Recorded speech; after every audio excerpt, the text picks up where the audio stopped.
Bapak Ibu mungkin tidak asing lagi membacakan firman Tuhan ini. Kalau kita melihat ya tidak hanya dalam kitab Lukas tapi ada dalam Matius dan juga ada dalam Injil Markus. Kalau Matius itu dia pakai nama Matius, betul ya? Matius dan mengucapkan ikut Yesus. Lalu apakah orang yang berbeda? Tidak, orang yang sama waktu itu. Lewi dan Matius itu sama. Ya, karena waktu itu kebudayaan Yunani menguasai orang-orang Yahudi waktu itu. Walaupun ya dalam masa Alexander Agung, ya orang Yunani, kebudayaan Yunani itu diwariskan dan sangat kental, bahkan bahasanya menjadi bahasa internasional, sehingga ya waktu itu seluruhnya dipengaruhi oleh kebudayaan Yunani, baik bahasa, nama dan semuanya. Ya, Bapak Ibu yang berkat Tuhan Yesus Kristus, dan Lewi itu nama Yahudi, Ibrani, ya, Matius itu Yunani. Jadi kalau waktu itu orang rata-rata punya nama dua, ya karena kalau tidak dua tidak gaul begitu. Ya seperti kita sekarang ya, seperti saya nama Orpa tidak gaul, jadi yang gaul lah. Ya supaya kita tidak tegang. Ya itu masa walaupun dan nantinya kita melihat bahwa ya kekuasaan Yunani itu runtuh, tetapi kebudayaan tidak runtuh. Romawi berkuasa, tetapi hanya politik dan hukumnya. Sehingga Yesus dihukum dengan politik Romawi ya. Tapi Ibu sampai situ saya jelaskan supaya jangan sampai Matius lain, Lewi lain. Tidak, satu orang saja. Tetapi Lewi itu nama Ibrani. Ya. Bapak Ibu yang berkata seperti Yesus. Yesus itu nama Yunani, nama Ibraninya itu Yesua. Jadi orang kalau nama Yesus itu juga ya. Bapak Ibu itu hanya sedikit latar belakang supaya kita tahu. Tema pagi hari ini saya angkat antara nyaman dan cinta. Pernah dengar lagu ini? Dengar ya, viral ya. Bahkan kita suka menyanyi antara nyaman dan cinta. Lanjut apa? Beta dilema, harus pas apa? Beta sayang tapi nyaman deng dia. Tapi itu lagu selingkuh. Dan jangan nyanyi ya, itu selingkuh. Ya toh? Beta sayang tapi nyaman deng dia. Begitu. Ya, Bapak Ibu jangan nyanyi lagu lagi ya. Kita menyanyi juga baik, tapi tidak lagu sampai kita punya ya istri susah selingkuh siapa nih ya. Ya. Bapak Ibu udah berkata Yesus Kristus kembali pada firman Allah, kita melihat bahwa antara nyaman dan cinta. Ya, dalam kebenaran firman Tuhan ini kita belajar Matius atau Lewi yang dimana ia keluar ya dari zona nyamannya untuk mencintai panggilan Tuhan.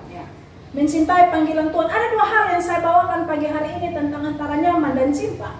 Kita belajar daripada seorang Matius atau Lewi, di mana antara nyaman dan cinta, dia lebih memilih cinta kepada Tuhan.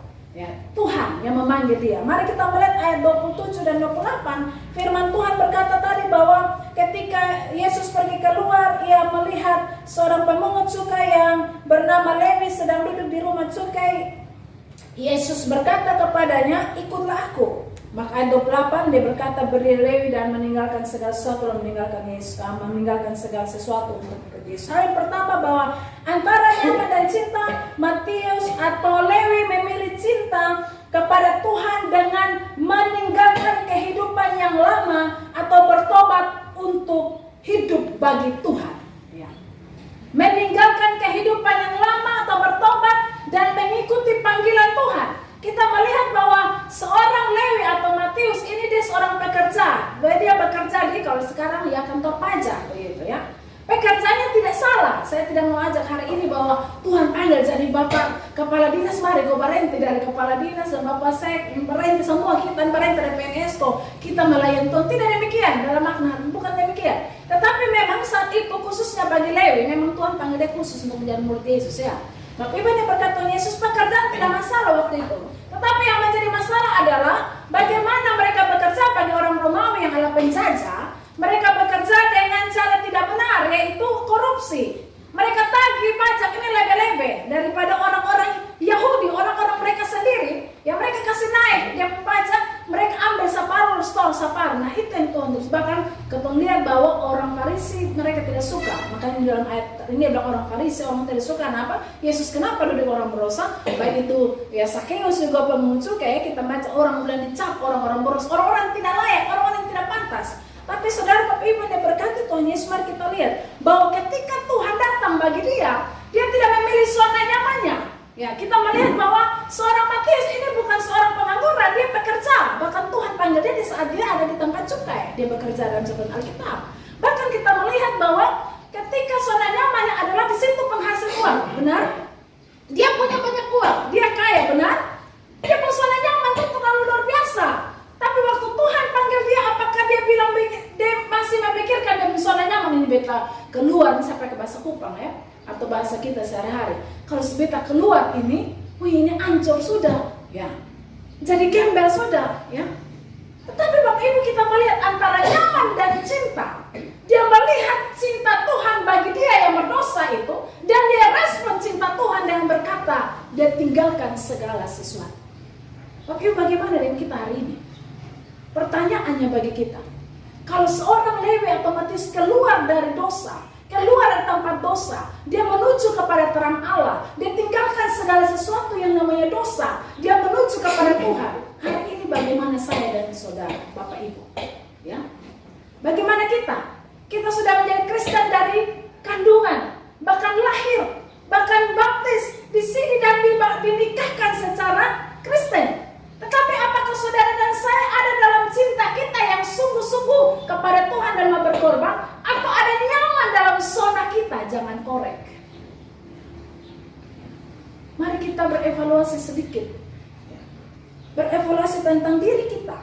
Kalau seorang Matius berani mengambil keputusan, Bapak Ibu, meninggalkan pekerjaan, meninggalkan zona nyaman, meninggalkan uang, meninggalkan tempat penghasil uang, itu berat. Jujur tidak? Berat tidak? Berat. Ya. Tetapi Bapak Ibu, bagi seorang Lewi, waktu itu dia tidak menghitung bagaimana untung ruginya. Ya. Dia tidak hitung kali baginya. Tetapi ketika Tuhan berjumpa dengan dia, pasti suara hatinya ada timbang bolak-balik ya. Ada setan bilang begini, jangan, ada rotun bilang pergi. Pernah kita alami saat itu? Ya. Ada roh yang anda mungkin buat saja, tidak apa. Kok kita yang tahu saja kok. Ya. Tapi ada roh lain, jangan. Hari ini Bapak Ibu ini berkati Tuhan Yesus Kristus. Kalau waktu itu pemungut cukai dianggap orang berdosa, dianggap tidak layak, bahkan seorang Matius juga berdosa karena korupsi dan sebagainya, mungkin ada hal-hal lain lagi yang dia buat. Tetapi ketika Tuhan datang, dia keluar dari zona nyaman dan dia berani ambil keputusan untuk cinta kepada Tuhan. Hari ini pun hal yang sama yang Tuhan minta kepada kita. Beranikah kita tinggalkan zona nyaman kita? Zona nyaman yang membuat kita tidur enak tanpa rasa bersalah. Ya. Bapak Ibu yang berkati Tuhan Yesus Kristus, ya. Kalau dia berani tinggalkan kehidupan yang lama, dia berani ambil keputusan dengan membuat sesuatu keputusan yang waktu itu mungkin ada istri, kalau istri tidak takut Tuhan, lu gila kok. Ya. Lu kira makan hanya doa saja, ada pernah yang begitu? Lu kira hanya makan firman saja, kerja bos, kerja. Mungkin kalau ada perempuan-perempuan zaman kita, zaman now, ini pasti begitu. Ya. Kamu pikir tiap hari saya fix ini tidak bayar kan? Itu butuh uang. Ada yang suka fix. Ya. Butuh uang. Ya. Kamu pikir saya bibir merah ini ada harga 5.000 kok? Tidak. Ya. Ini yang berapa merek? Skincare, ini bukan merek 25.000 Viva, tidak. Ini yang level Pak, level atas Pak. Ya. Itu zona nyaman yang diganggu. Coba kita berpikir realita kehidupan kita ya. Saya membawa kita kepada hal-hal sederhana dalam hidup ini. Ya. Tetapi Tuhan panggil keluar, dan zona nyaman itu tidak membuat dia bilang begini, antara nyaman dan cinta, beta dilema, beta cinta Tuhan, tapi sayang dan harta. Ya. Atau kita bilang begini, beta cinta Tuhan, tapi nyaman dan dosa. Ya. Tapi tidak bisa. Kita majelis gereja, percaya di sini ada majelis gereja ya. Kita ini jadi panutan. Tapi kalau hidup kita belum berubah seperti Lewi, jangan marah Pak. Kita hanya melayani. Tapi Tuhan tidak membuat kita melihat, Tuhan tidak melihat perubahan apa-apa. Tapi ini berkati Tuhan Yesus Kristus. Seorang Lewi punya banyak harta, dia punya segalanya, tetapi dia tidak memiliki kepastian keselamatan bahkan damai sejahtera. Amin. Kita punya segalanya, tapi kalau kita tidak punya Yesus, nol kebuak. Ya. Ada Ada lagu sekolah minggu waktu itu saya ikut pelatihan operasi hati untuk anak-anak. Di lagu lucu tentang donat. Hidup tanpa Yesus seperti donat. Seperti waktu saya dengar itu, saya lucu. Kenapa dia pakai kata donat? Karena dia bilang donat itu lubang, permisi lubang di tengah jadi kosong. Dari depan sampai belakang tembus, tidak ada hati apa-apa. Mungkin ini berkati Tuhan Yesus Kristus mari.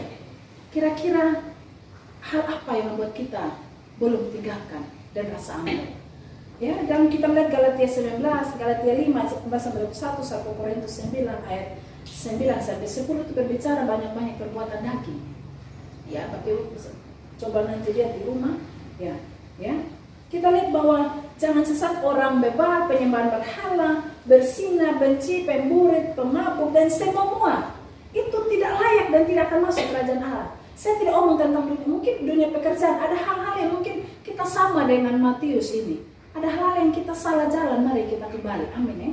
Mungkin Tuhan hari ini berbicara untuk kita salah. Atau ada hal-hal yang membuat kita lebih senang dengan dunia kita. Apapun itu. Baik itu, ya zaman sekarang nih, zaman edan. Jadi orang tidak tahu mana orang laki, mana orang istri. Ya. Makanya ini lagu ini saya bilang, jangan menyanyi lalu praktek. Ya. Mari, mungkin ada kita, mungkin bukan kita, tapi orang lain. Ada mungkin mari kita mencari orang-orang yang berani berkata bahwa itu salah. Tuhan memanggil kita keluar dari zona nyaman yang adalah kejahatan untuk bagaimana kita melihat panggilan itu di mana dia sangat berharga, lebih dari emas dan perak yang kita miliki. Ya, menjamin itu kepastian dalam Tuhan bahwa seorang Lewi walaupun dia mungkin kehilangan harta, kehilangan nama, jabatan, sahabat-sahabatnya, tapi dia tidak kehilangan nama damai sejahtera dan kepastian dalam Tuhan. Itu terlalu penting. Hal yang kedua, mari Bapak Ibu yang menjadi bagian dalam hidup kita. Antara nyaman dan cinta, ya, seorang Matius memilih cinta kepada Tuhan dengan apa? Mengutamakan Tuhan. Mari kita lihat kembali ayat yang ke-27, 28. Maka berdiri Lewi dan meninggalkan segala sesuatu lalu mengikut Dia. Ayat yang ke-29, dan Lewi mengadakan suatu perjamuan besar untuk dia di rumahnya, dan sejumlah besar pemungut cukai dan orang-orang lain turun bahkan bersama-sama dengan dia. Bapak Ibu yang diberkati Tuhan Yesus Kristus. Hal yang kedua daripada firman Tuhan tentang tema antara nyaman dan cinta, ya, Matius memilih cinta kepada Tuhan dengan mengutamakan Tuhan lebih dari segala-galanya. Kita bisa melihat dalam hal apa seorang Lewi mengutamakan Tuhan. Yang pertama kita melihat waktu, ya, waktu pada ayat yang ke-28. Waktu Tuhan panggil dia, apakah dia berkata tunggu Tuhan, tunggu Tuhan ini, ya, nanti sah. Aduh ini masa-masa usia produktif, kita kumpul harta dulu, ya. Tunggu, sebentar, nanti. Itu pun berlaku bagi kita. Ketika Tuhan panggil kita. Lalu Kidung Zaman nomor 33 begini. Suaramu ku dengar, memanggil diriku, lalu dia aku datanglah. Adakah itu menjadi bagian saudara dan saya? Ketika Lewi Tuhan datang dan panggil dia, apakah dia bilang tunggu Tuhan? Aduh, kalau Tuhan panggil sekarang, aduh mati hancur sudah ya. Tidak. Tapi waktu Tuhan memanggil dia, dia segera menanggapi itu. Bahkan kata firman Tuhan dengan jelas, Alkitab mencatat dia tinggalkan, berarti ada kata kerja aktif di situ. Amin Bapak Ibu.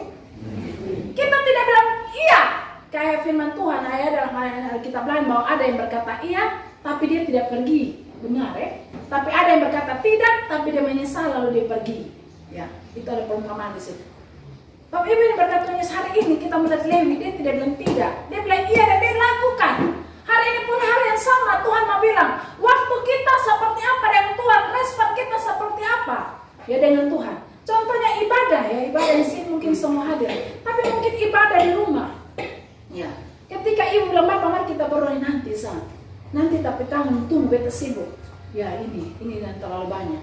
Berapa jam kita dengan Tuhan? Bangun pagi kita lihat mana duluan? Ya. Ketika kita berkata kita mengutamakan Tuhan, bangun pagi itu siapa yang kita cari duluan? Contoh realitanya.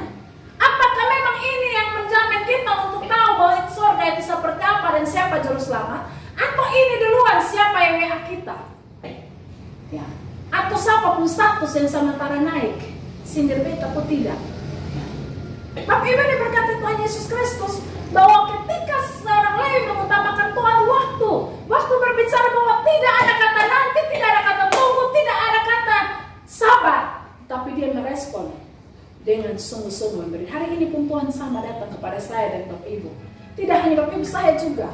Ya, ketika waktu saya, puji Tuhan, mau dipanggil Tuhan, ya itu masih masa-masa remaja, masa-masa kita sekolah tuh orang bilang bahwa masa-masa muda tuh satu kali, jadi lebih baik puas-puaskan memang karena sang tua tidak akan kembali ke muda walaupun sedikit mungkin mahal tapi tetap tidak bisa tipu kalau kita tua ya.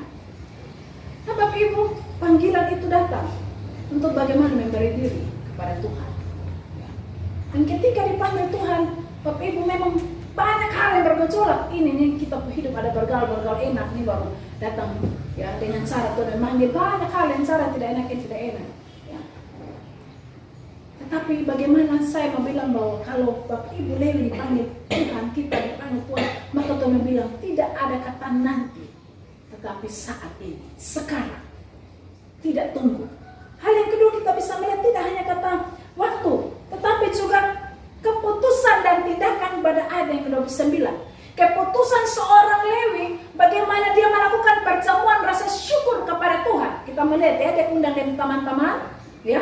Bahkan juga di situ ada pemungut cukai, ada orang-orang ahli Farisi. Kita melihat bahwa waktu Lewi bersyukur buat syukuran bahwa bagaimana dia mau bersaksi bahwa dia berjumpa dengan orang yang harta di atas segala harta, yaitu Tuhan dan Juru Selamat yang memberi kelegaan. Selama ini mungkin dia punya segalanya, tetapi tidak memberi kelegaan. Selama ini dia punya segalanya, tetapi tidak memberi kepastian keselamatan bagi dia. Tapi waktu Tuhan berjumpa dengan dia, Bapak Ibu, keputusan yang dia ambil adalah dia melakukan syukur, bahkan dia bersaksi bagi orang-orang saat itu bahwa saya yang berdosa ini, hari ini saya mau terima Yesus dan saya bertobat.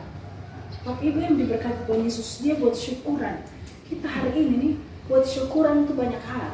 Syukur kenaikan pangkat, syukur anak sidi, syukur anak baptis, syukur semua. Bapak Ibu dalam syukur di sini nih kita lihat syukurnya beda. Syukurnya itu berani bersaksi dan kehidupan yang memuliakan Tuhan. Tapi kita syukur hari ini panggil pendeta berdoa atau beribadah atau majelis berdoa, saya ini memang jangan lama-lama ya. Kenapa? Karena jargon-jargon tunggu di belakang.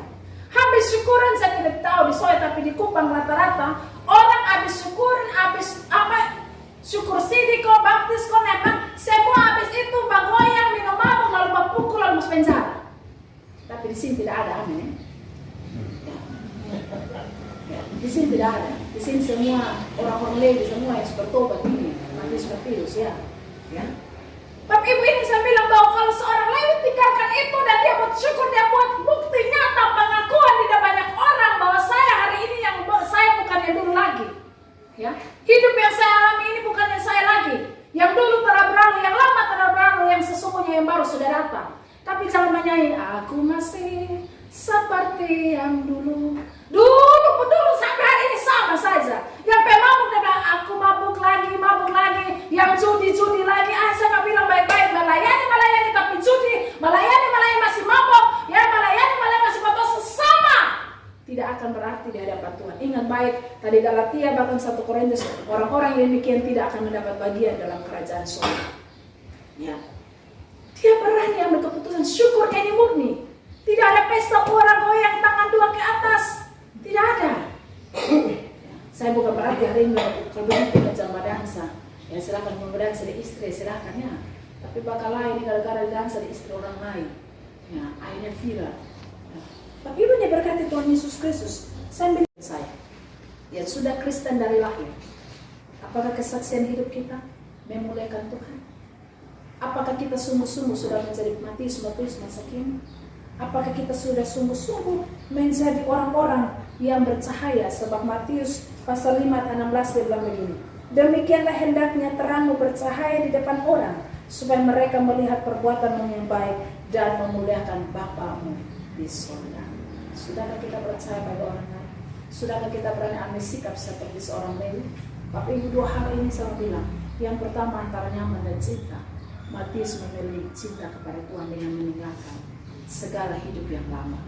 Hari ini adakah kita memakai baju baru tapi di dalamnya ada baju lama?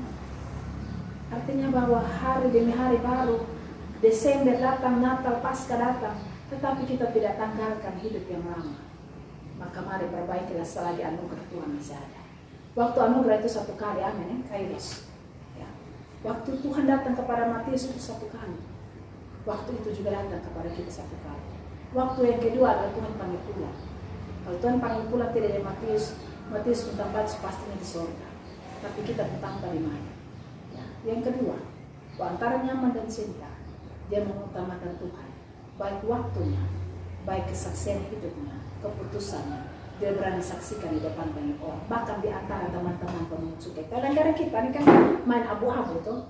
Kelihatan di depan malaikat, di belakang kita malaikat ganas. Kita hati-hati. Kita berkata kaki sebelah di surga, kaki sebelah di neraka. Kita tidak bisa main dua. Tidak bisa main zona nyaman demikian. Tuhan mau main satu saja. Sekalipun ada tantangan. Tapi Ibu, waktu itu Yesus diserang. Bahkan juga mungkin seorang pemungut cukai ini dia difitnah. Tapi apa yang kata Yesus? Aku datang bukan mencari orang yang benar, tapi orang berdosa. Pengakuan Yesus luar biasa bahwa Matius berharga di hadapan Tuhan. Kita pun berharga di mata Tuhan. Amin. Tuhan datang cari kita yang berdosa ini, termasuk saya dan Bapak Ibu. Oleh sebab itu mari jangan buang waktu antara nyaman dan cinta. Ya. Jangan nyaman dengan dosa. Kalau engkau nyaman hari ini merasa aman saja dengan dosa, itu tanda baik. Ya. Waktu Tuhan sudah berlalu bagimu, atau memang kamu keras kepala. Ya, firman Tuhan berkata pada hari ini, ketika kamu mendengar suaraku, jangan mengeraskan hatimu, kata firman.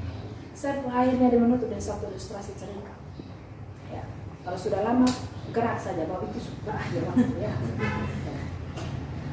Ada seorang anak muda, ya dia masih remaja, dia setia sekali sekolah ini.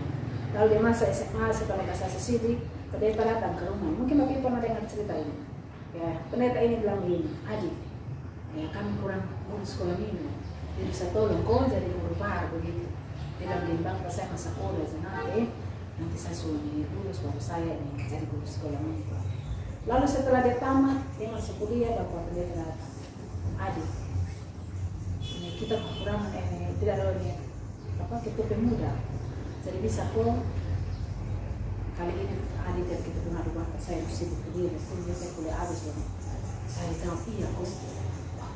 Maka Bapak ini lalu setelah dia habis tamat kuliah dengan Bapak ini adik sudah menjadi anak, Bapak bisa jaga dulu. Saya masih berhubung pekerjaan, jangan saya dapat kerjaan, saya jadi kita pemuda Bapak. Bapak ini pulang, Bapak ini sekolah iya. Setelah dapat kerjaan, Bapak ini datang begini. Adik sudah kerja, jadi mari kok tolong ini pemuda-pemuda ini. Bapak saya mau urus nikah, jadi saya juga. Nanti saya nikah aspor saya bergabung, biar saya sudah nikah, tapi saya pensiun muda, jadi saya akan gabung. Ya. Setelah itu Bapak pendeta datang lagi. Dia sudah menikah, dia punya anak yang bilang, aduh. Dia bilang Bapak pendeta suruh Bapak suruh di pemuda sudah jadi kaum Bapak saja. Dan Bapak saya ini sibuk, kesian saya jaga anak, misalnya anak itu yang suka saya kalau kalau dia pakai air, kalau pakai air, anak lagi berdosa, Bapak. Jadi biar nanti kalau saya pensiun, baru saya ini apa nih jadi ketua kaum Bapak. Dia Bapak pendeta pulang. Setelah itu dia pensiun lalu dia jatuh sakit. Jatuh sakit dia masuk rumah sakit dan dokter informs dia kanker otak stadium akhir. Lalu dia sangat sedih, lalu dia ingat pendeta lalu disuruh dia istri, dulu, Pak pendeta aku berdoa. Datang dengan Bapak, ini kalau berdoa sungguh beta sembuh, beta janji Bapak beta ikut Tuhan betul-betul ini. Aduh beta akan bilang alasan apa lagi. Lalu pendeta baik, kita berdoa. Berdoa yang pendeta dan rumah siap ini mawar yang sudah layu dan sudah tidak terlepas dari bandang. Setelah berdoa Bapak pendeta kasih. Sunyi Pak, kenapa Bapak kasih bunga mawar yang sudah layu? Bilang begini, Bapak ini contoh hidup. Waktu kamu kuat, waktu kamu masih bisa buat segala sesuatu, kamu beralasan segala macam. Dan hari ini kamu tidak kuat seperti mawar ini yang cuma terlepas yang tidak berguna. Yang mungkin orang tua dan bisa waktu hari ini kamu bilang berdoa ke saya, Tuhan pakai saya hidup. Ya. Tapi Ibu, ini hanya ilustrasi. Bagaimana dengan kita? Tuhan datang pada kita karena kita punya banyak alasan. Alasan ini, itu, dan sebagainya. Tuhan kalau beta bertobat hari ini apa kata orang? Aduh ini sudah di majelis ini semua lekat betul-betul sok suci ini. Kita lebih peduli kata orang daripada kata Tuhan. Ya. Saya mau bilang jangan pakai kata orang. Karena kata orang kita bisa tersesat. Tapi kata Tuhan saudara dan saya tidak akan tersesat. Sebab itu mari Responlah firman Tuhan. Apa kata Tuhan bagimu hari ini? Jawablah dan renungkanlah. Jangan tunggu kata nanti dan selesai. Tapi mari selagi hidup ini adalah kesempatan, maka berilah kepada Tuhan untuk dipakai memuliakan Tuhan. Amin untuk firman Tuhan.